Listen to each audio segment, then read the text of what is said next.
मंच और सभा में उपस्थित हमारे दलित, ओबीसी, आदिवासी और पिछड़े बंधु बांधव और हमारी महिला साथी।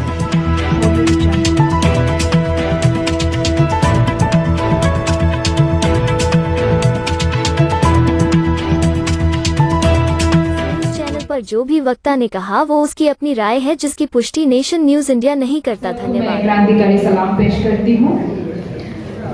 सावित्रीबाई फातिमा शेख जी, रानी अवंती जी को मैं उनके स्मृति को मैं नमन करती हूँ और उन्हीं के जद्दोजहद के बदौलत, उन्हीं के बताए हुए दिखाए हुए रास्ते को ध्यान में रखते हुए हम जैसे पिछड़ी जाति से आने वाले महिलाओं को यह मंच मिल पाता है।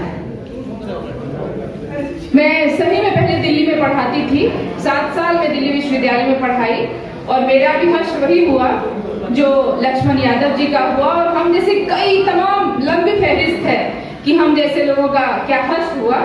लेकिन मैं अभी बिहार में भूपेन्द्र नारायण मंडल वाणिज्य महाविद्यालय में मैं पढ़ाती हूँ और वहाँ से यहाँ आप लोगों के बीच आई हूँ अपनी बात रखने के लिए। मैं अपनी बात महिला आरक्षण के ऊपर रखूंगी। हमारा पुराना संसद कई ऐतिहासिक पलों का गवाह रहा है और हमें उम्मीद थी कि नया संसद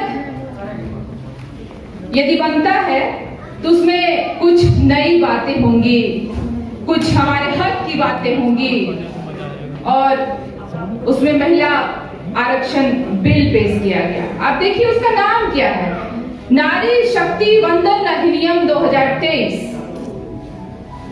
आप हमारी पूजा करना चाहते हैं? हमें किसी पूजा की जरूरत नहीं है।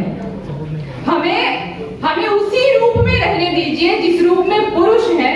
हमें उसी अस्तित्व में हम अपने आप को रखना चाहते हैं जहां हम केवल एक मनुष्य के नाते इस देश में, इस जमीन पर रहना चाहते हैं। एक तरफ तो आप नारी की वंदना की बात करते हैं, मगर दूसरी तरफ आप देखिए कि मणिपुर में आपने क्या किया।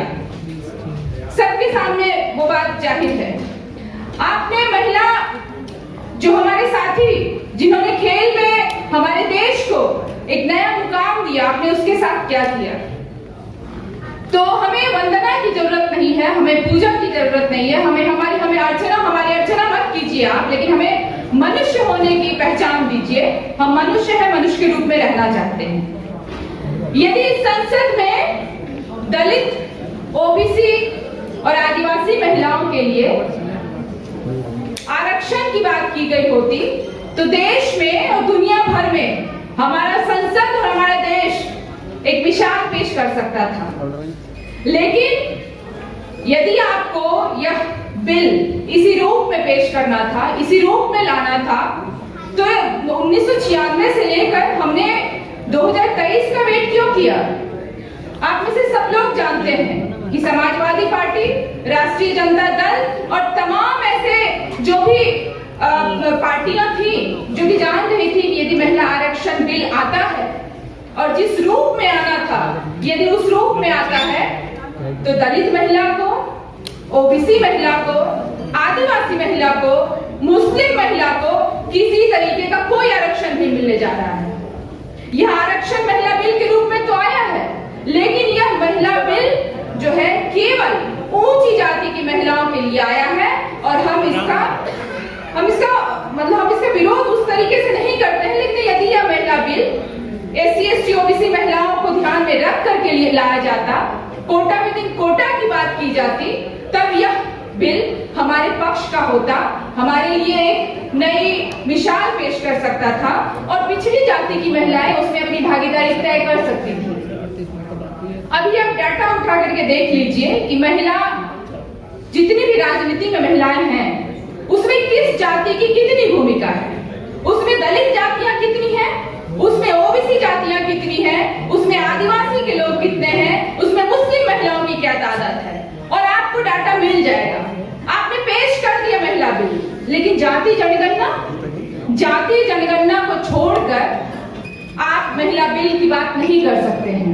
तो एक सवाल उठता है कि 2023 में जो महिला बिल आपने लाया, जिसको आपने पेश किया, पास किया, वह महिला बिल क्या 2029 में भी लागू हो सकता है? क्या उसके अगले लोकसभा या विधानसभा चुनाव में भी लागू हो सकता है? तो जवाब है नहीं, क्योंकि आप सीधे तौर पर सबसे पहले कास्ट सेंसस के पक्ष में आप कुछ नहीं कहते हैं। मैं बिहार से आती हूँ और वहां पर कास्ट सेंसस हुआ, और कास्ट सेंसस किस रूप में हुआ, उसमें कितनी असहमतियां झेलनी पड़ी वहां की सरकार को, कितने विरोध हुए, कितने कोर्ट केस हुए, और तमाम मुश्किलात के बावजूद वहां पर कास्ट सेंसस को सार्वजनिक किया गया।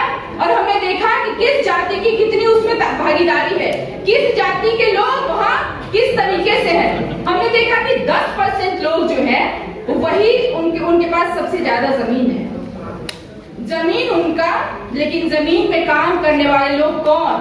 दलित, आदिवासी और ओबीसी के लोग। और हम जब उस फसल को उपजाते हैं, खेतों में काम करते हैं, उन्हीं फसल को आप बोरी में भरकर हमारे जो पिछड़े जाति के लोग हैं, जो कहते हैं कि जो एक खास जिनके पास पैसा नहीं है, उनको उनमें यदि आप बोरी में बांट करके भेजते हैं और आप कहते हैं कि ये हमने राशन दिया है, उपजाया हुआ राशन हमारा, लेकिन नाम आप अपना पेश करके उस पर बेचते हैं, लोगों को, उन लोगों तक भेजते हैं। तो हम इन तरीके की चीजों का सिरे से विरोध करते हैं। और बिहार केवल कास्ट सेंसस ही नहीं, आपने देखा होगा कि यह जो हालिया जो विधानसभा सत्र था, उसमें आरक्षण को 65% कर दिया गया बिहार में। इसी के साथ साथ जिस महिला बिल की बात आप कर रहे हैं, जिस महिला आरक्षण की बात आप कर रहे हैं, बिहार एक पिछड़ा राज्य के रूप में जाना जाता है देश भर में। लेकिन मैं बहुत गर्व के साथ कहती हूँ कि पंचायत निकायों में हमारे यहाँ 50% आरक्षण लागू है। सरकारी नौकरियों में हमारे बिहार में 35% आरक्षण लागू है। और पूरे देश के स्तर पर जिस तरीके से कास्ट सेंसस हुआ, जिस तरीके से महिला आरक्षण वहां पर दिया जा रहा है, पूरे देश को इसी तरीके से उसको फॉलो करने की जरूरत है। और यदि आप इस देश की आधी आबादी को नजरअंदाज करेंगे तो आपकी सरकार नहीं चल सकती है। 2024 में आप किसी तरीके से नहीं आ सकते हैं।